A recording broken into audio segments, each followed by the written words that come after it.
So we've talked a lot about what Anna brings to the court, especially with her facilitating capabilities. We saw that today. How can that change what you guys do with her on the court moving forward? Well,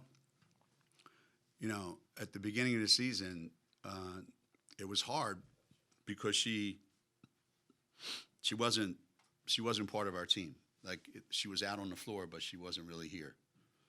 So these last, I don't know how many games, you could see that every minute of every day she gets better and better and better at being part of our team and being comfortable and playing to her instincts instead of worrying about anything or everything.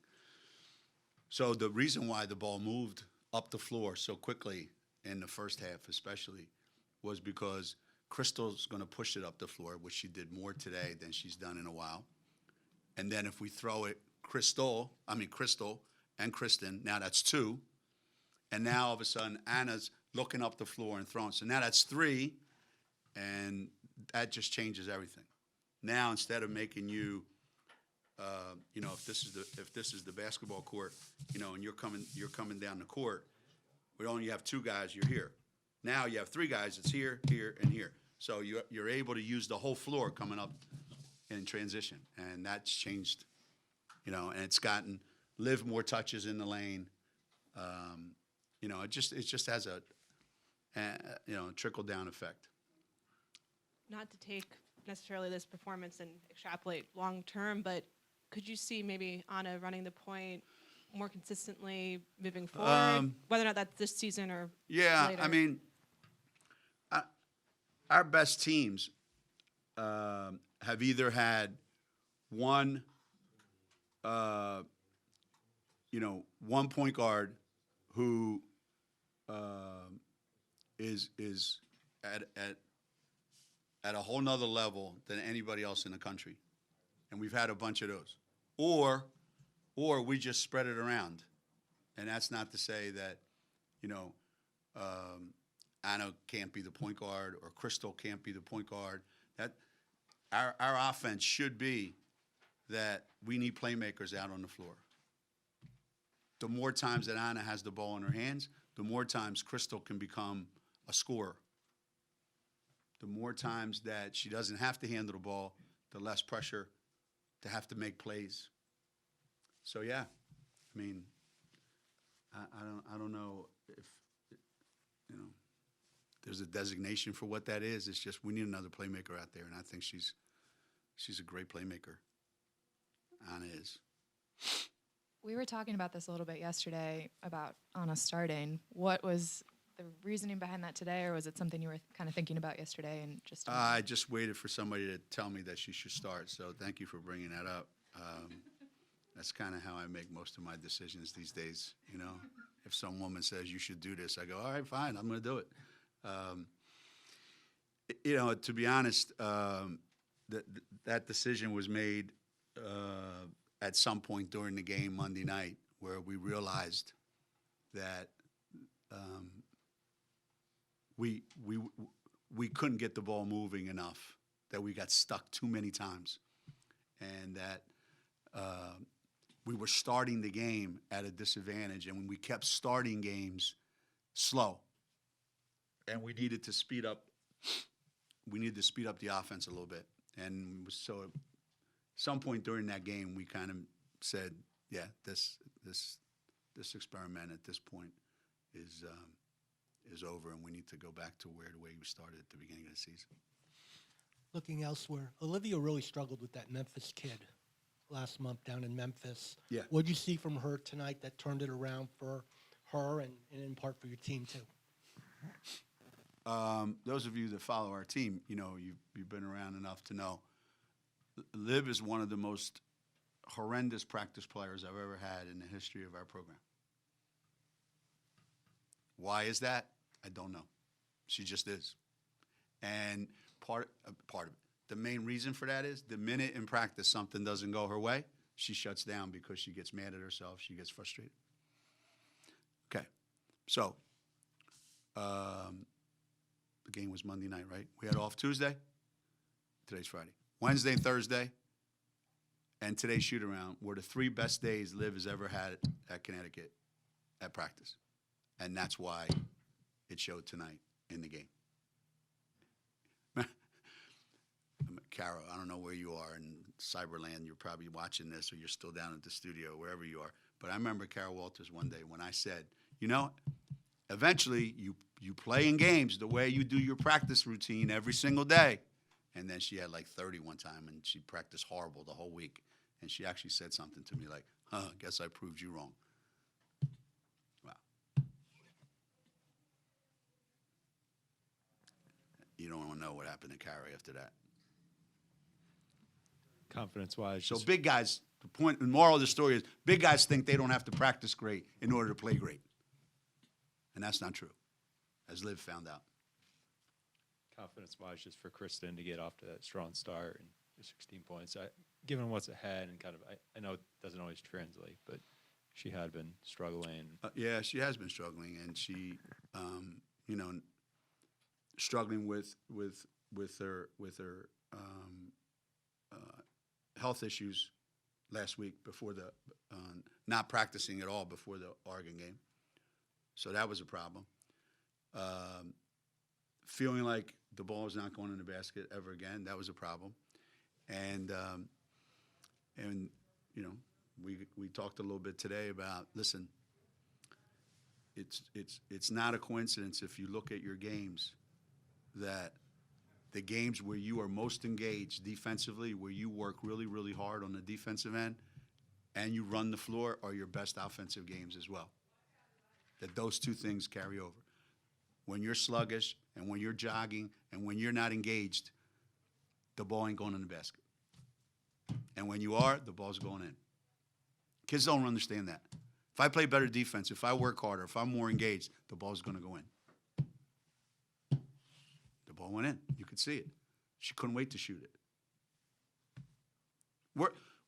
When Crystal and Kristen and Megan are making plays and making shots on the perimeter, that's the only chance we have to win games against a lot of the teams that are bigger than us. Then if you add Liv into the middle, that's what we envision going into the season. We have 3 guys on the perimeter that are going to make a lot of shots, and we got a kid in the middle that can get us an easy bucket. Right? Then we don't have to work so hard every possession. And tonight, it all kind of came together. Against a really good Memphis team that has played really, really well in every game that they've played. They started the season in the conference 0-5, and since then, they've been one of the tougher teams in the league to play against. Those kids are big, and they're good at getting them the ball. And that kid, number 2, she's a freshman. Jesus, Mary and Joseph. That kid walks around like she's half asleep and just buries threes from everywhere.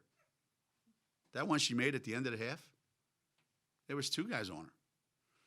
She's good, man. She's really, really good. She's as good a shooter as I've seen in a long time, man. She's good. I like how she plays. Geno, obviously Monday night is another huge test for you guys. How do you get this to translate over to that? I don't know. That's probably not possible. But, I mean, to be honest with you, that's not possible because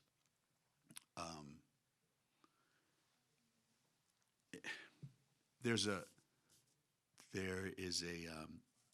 process that most teams in America, it's not possible here at Connecticut because we're Connecticut, but in most places in America, here's what happens. When you lose 4,000, how many, Carl? 4,500 points. 4,500 points. Think about what I just said. When they graduate, and now you're asking a couple players to go, listen, just do what those guys did last year, that have never done that in their life at Connecticut. And then you think that transition is going to be easy. And in the biggest games, when the shots don't go in early, what do you think they're thinking? They're probably thinking, I wish Feast and Lou were back. But they're not. I got to make, and it gets, because they've never been there. They've never done that. That takes, How bad were we with Rebecca Lobo's freshman and sophomore year? Jen Rosati and Jamel's freshman and sophomore years. This stuff takes time, man. And in most other places, they realize that. Here, we just don't have the luxury of doing that. So what does Monday mean? Monday could mean another ass kicking. Could. On the road, number one team in the country. They're big, they're fast, they're athletic, they're tough. There's a reason they're number one. So yeah, Monday could be another ass whooping like the one we got the other night. Or it could not.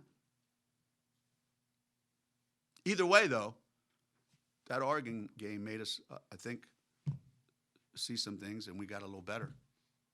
We got a little better since the Auburn game. I don't know whether that's going to translate into Monday night, but whatever happens Monday night, when we get back, before we play at South Florida, we're going to be a better team. That's just the way this is going to go the rest of the season.